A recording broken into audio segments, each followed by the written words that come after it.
Il y avait un compagnon du prophète sallallahu alayhi wa sallam qu'on surnommait Abu Mi'laq.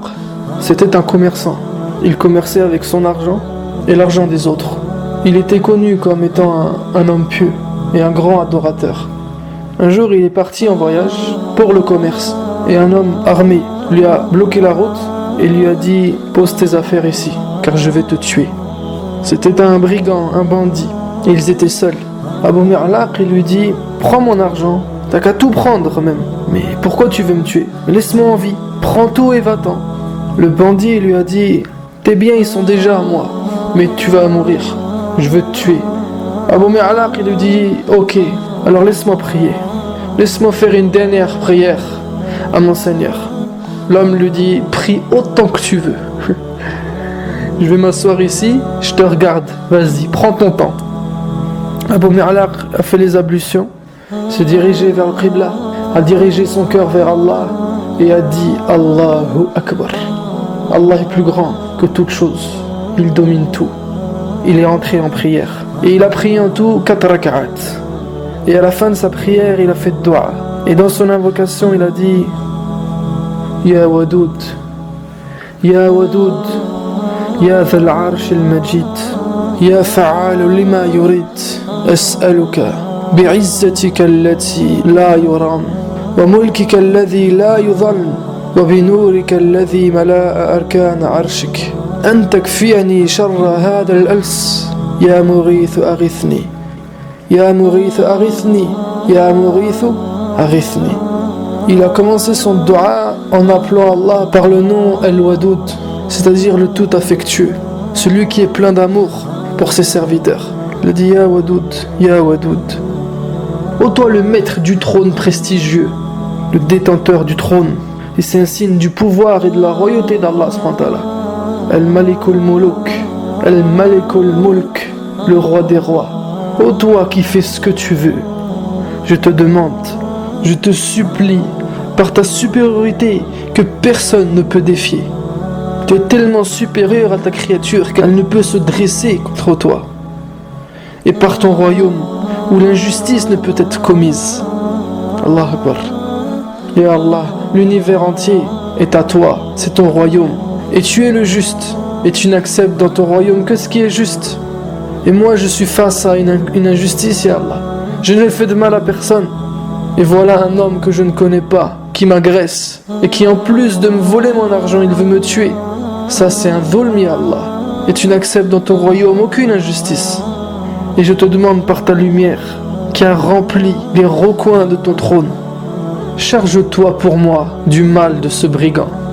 Ya Allah, moi je suis faible, je ne peux pas me défendre, il est armé, je ne suis pas. Tu es ma seule arme, charge-toi de lui pour moi. Ya Mourith, ô Sauveur, sauve-moi. Ô Sauveur, sauve-moi. Ô Sauveur, sauve-moi. Il l'a répété 3 fois. Et ensuite il a recommencé sa dua, il l'a répété 3 fois de suite. Et à la fin de cette dua, lui et le brigand ont entendu un bruit d'un cheval qui est arrivé au galop. Ils ont tourné la tête, ils ont vu un cavalier arriver au loin. Un cavalier qui tenait une lance. Il a lancé cette lance qui a transpercé le voleur et il est tombé mort au sol. Abu Mi'laq a levé la tête et lui dit « Qui es-tu ? Allah m'a sauvé grâce à toi. » Il ne l'a pas remercié de l'avoir sauvé. Non. Sa première réaction quand l'homme l'a agressé, ce n'était pas de vouloir se défendre par lui-même. Mais il a recherché protection auprès d'Allah. Parce qu'on répète dans chacune de notre prière Iyyaka na'budu wa iyyaka nasta'in. Tu es le seul qu'on adore. Tu es le seul dont on demande le secours. Quand lui est arrivée cette situation, un homme qui veut le tuer, il s'est dirigé vers Allah. Et quand cette situation a été réglée, il a su qu'elle avait été réglée par Allah. Il n'avait aucune certitude, aucune confiance dans la créature. Alors il lui a demandé « Tu es qui pour qu'Allah t'utilise pour me sauver ?» Alors le cavalier lui a dit « Je suis un ange parmi les habitants du 4e ciel. Je suis un ange du 4e ciel.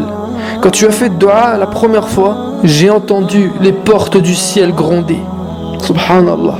Le prophète sallallahu alayhi wa sallam, il nous dit que entre la dua de l'opprimé et Allah subhanahu wa ta'ala, il n'y a aucun obstacle. C'est pour ça que dans maintes et maintes hadiths, le prophète sallallahu alayhi wa sallam nous demande de faire attention de n'opprimer personne, car la dua des opprimés est acceptée par Allah. Elle est exaucée sur le champ. Leur dua court la nuit pendant que les gens dorment.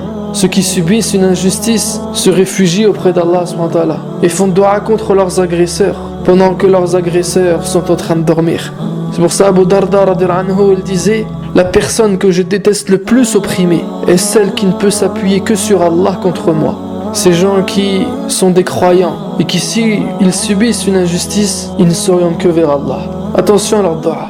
Ça ne veut pas dire que les autres, ils aiment les opprimer. Attention à faire du mal aux gens, à opprimer les autres, à insulter, à se moquer, à voler, à faire du mal, à rabaisser, à oublier, à négliger, à attaquer. Le vrai croyant, comme nous dit le prophète sallallahu alayhi wa sallam, c'est la personne dont les autres se sentent à l'abri de sa langue et de ses mains.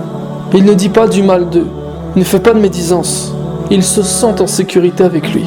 C'est la description du croyant, selon le prophète sallallahu alayhi wa sallam. Alors cet ange a dit: lorsque tu as fait dua la première fois, j'ai entendu les portes du ciel gronder. Car chaque ciel, et il y en a 7, est rempli d'anges.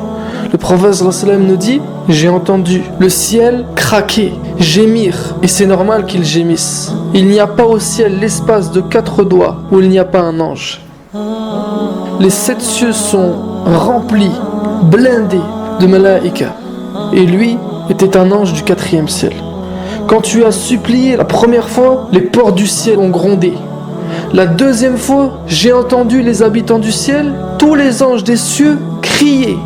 Et quand tu as supplié la 3e fois, on s'est dit entre nous: ça c'est la prière d'un désespéré, ça c'est la dua d'un mazloum, c'est l'invocation d'un opprimé. Alors j'ai demandé à Allah la permission de descendre pour t'aider, et Allah subhanahu m'a permis. Allahu Akbar. Wallahi, ceux qui s'en prennent à nous pensent qu'on est faible, qu'on n'a pas de protecteur. Ils savent pas que Rabbul Alamin est avec nous, le Seigneur de l'univers, le maître des cieux et de la terre. Il fait ce qu'il veut pour qui il veut, quand il veut, où il veut. Tout se passe si il le veut. Il est avec celui qui fait le bien. Il est avec le faible qui subit. Et il domine le fort qui fait le mal et qui haggar les gens. La plus grande musiba, la plus grande catastrophe sur cette terre est de l'oublier. D'oublier Allah, l'origine de tout. Celui qui nous aime comme on est, qui nous a créés tel que l'on est, qui est vigilant avec nous, qui est bienfaisant pour nous.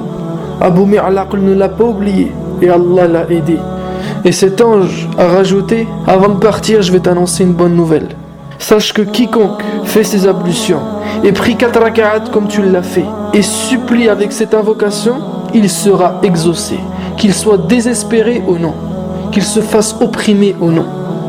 Tu fais tes ablutions, tu te diriges vers Allah en faisant 4 raka'at et tu fais cette dua qui se trouve en bas dans la description. Je l'ai écrite en français et en phonétique pour ceux qui veulent l'apprendre. Je t'invite fortement à t'abonner à la chaîne. 3 fois par semaine, je publie une histoire de la sorte ou un rappel qui te profitera si tu es croyant. Abonne-toi pour être mis au courant. Et tu trouveras dans le i comme info, en haut à droite de cette vidéo, un lien pour t'inscrire à la lettre que j'écris et que j'envoie à tous ceux qui se sont inscrits le dimanche matin à 7h. Je te l'envoie directement dans ta boîte mail, alors inscris-toi avant dimanche pour la recevoir. Qu'Allah nous facilite à devenir meilleurs, nous préserve dans son dîn, nous donne la bonne compréhension et la motivation. Et on se dit à lundi où on parlera des conseils pour se concentrer dans notre prière. Et j'aurai même une surprise pour vous, Inch'Allah.